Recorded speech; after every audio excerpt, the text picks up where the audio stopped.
Okay, students, today I am going to start your next poem, which name is The Laburnum Top, written by Ted Hughes.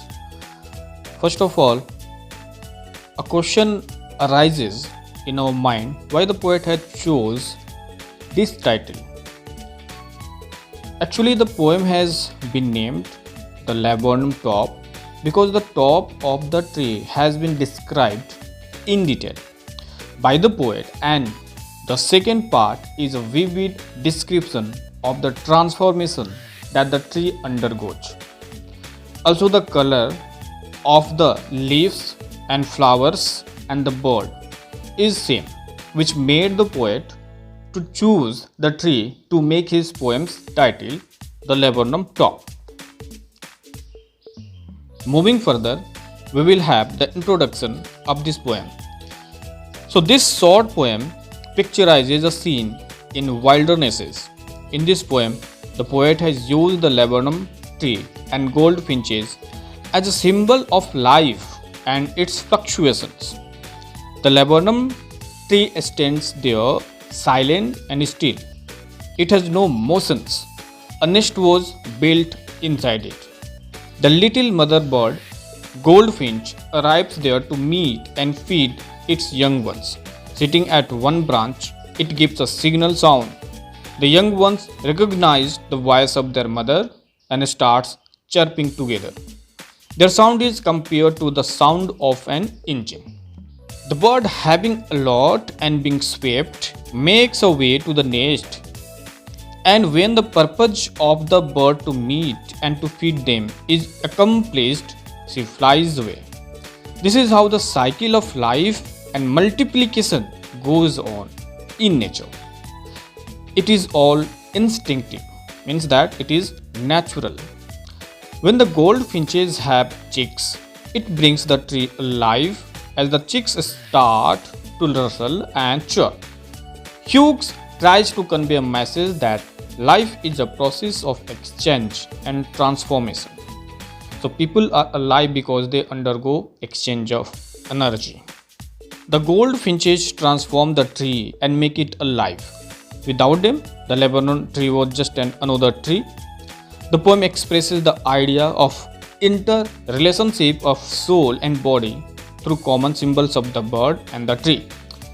So the body and the soul are two separate entities, but they are absolutely complementary to each other. One is incomplete without the other. It is the interaction between the two which lies in beauty, vigor, and perfection. Now we will have the summary of this chapter. The poem starts with a description of the laburnum tree whose top was still and silent. Its leaves had turned yellow and seeds had fallen down. It was a daytime in the month of September when the tree was standing still and death-like.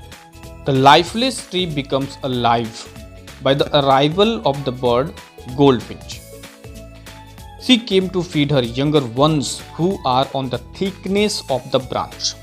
The tree is her shelter. She arrives at the end of the branch with the chirping sound. She further moves to the other side of the branch with rapid and precautionary movements like a lizard. As soon as she arrives, her younger ones start chirping like a machine and vibrating and flapping their wings. The date-like tree becomes alive and it trembles and shakes. After feeding them, she flies to the other side of the branch. Her dark-colored face with the yellow body was barely visible as she vanished behind the yellow lips. She flew away in the sky, leaving the tree death-like again. Moving to the next, we will have the central idea of this poem. The poem describes a mutual relationship between a laburnum tree, which is large and beautiful but quite alone and motionless, and a goldfinch bird, which is quite amusing and beautiful but without a shelter. So the laburnum tree gives house to the bird and its young chicks and in return, the bird takes away its dead like silence. Thus, the poet, here in the poem, wants to tell the reader the importance of living with each other. Every person has different capabilities and things. We should live with each other and always try to lend a helping hand, and the others also do the same thing. Then we will have the theme of the poem. The main theme of the poem is mutual benefits. The poet talks about the mutual relationship between the tree and goldfinch. The tree, which has steel in its position, comes to life by chirping and swift movement of the bird and its chicks. On the other hand, the bird and her young ones get space to live in. What is the setting of the poem? Setting is the geographical location where the poem is composed. So the setting of this poem is the laburnum tree in September. A goldfinch nests in it with a brood of chicks. Color ties the tree and the bird together. At this time of year, the leaves of the tree turn yellow, and goldfinches are also yellow or golden in hue. Now we will have the poetic devices used in this poem. Poetic devices are also known as literary devices or figure of speech. First of all, we will discuss about the alliteration that has used in this poem.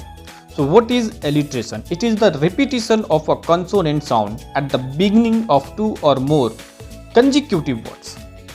For example, September sunlight and tree trembles, the word S and T have been used as an alliteration. Now next figures of speech, poetic device is simile.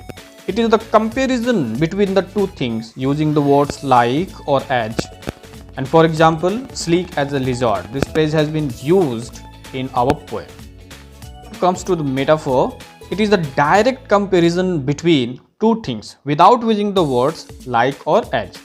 Here there is an example taken from this poem. It is the machine starts up.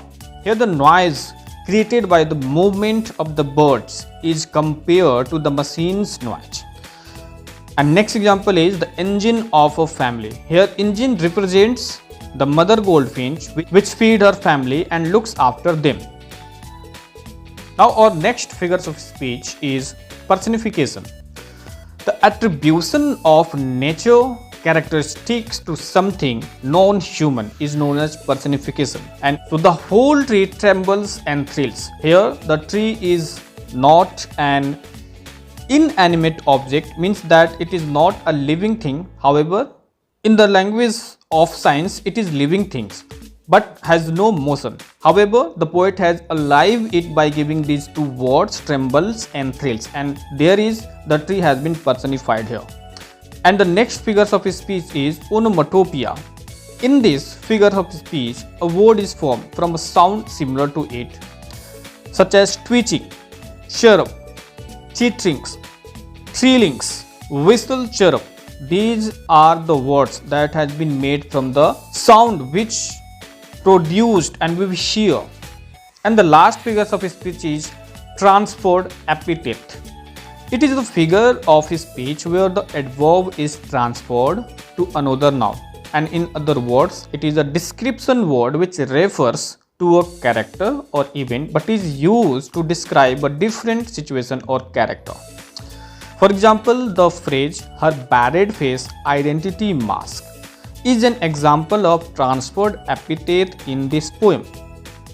The flowers of the laburnum tree falls like bars, and when the bird sits behind the flowers, the shadow of the flowers on her face look like she is wearing a mask that has bars on it.